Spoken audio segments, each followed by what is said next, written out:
अरे नूर बेटा, कहाँ जा रही हो? अभी तो निकलने में वक्त है। अम्मी हम वहीं मिल लेते हैं, मैं जरा पहले एक जगह जाना चाहती हूँ। तुम जा कहाँ रही हो आखिर? दिल घबरा रहा है मेरा, मरकज आफंदी की मजार जा रही हूँ, थोड़ी दुआ करूंगी अपने लिए। अरे क्या बात है मेरी बच्ची, जाओ जरूर जाओ, बहुत अच्छा सोचा तुमने। मैंने भी तुम्हारे लिए वहाँ जाके ही दुआ की थी। तुम्हारे वापस आने के लिए बहुत मन्नत मांगी मैंने, और अल्लाह का शुक्र है तुम वापस आ गई घर। काश हम हमेशा बच्चे ही रहते। मैं तो कहती थी बच्चे बड़े होंगे तो सुकून आएगा,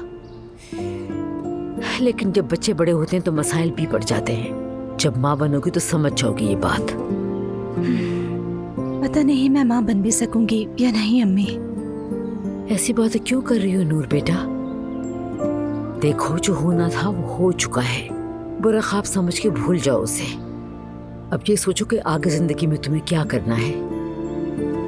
अच्छा अम्मी, मैं निकल रही हूँ, देर ना हो जाए, कैफे में मिलेंगे। ठीक है, ध्यान से जाना बेटा।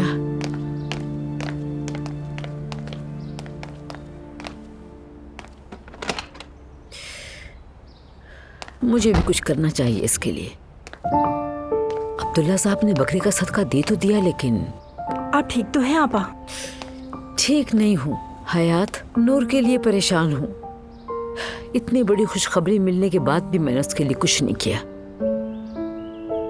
आप जिन यतीम बच्चों की मदद करती हैं ना, उन सबको नूर के सदके कुछ दे दें। हाँ, ये तो तुमने अच्छा याद दिलाया, बिल्कुल सही कहा। ठहरे, मेरे पास उस जगह का नंबर भी है, मैं कॉल करती हूँ उन्हें। कुछ कपड़ों का बंदोबस्त करके फौरन वहाँ पहुँचा दो।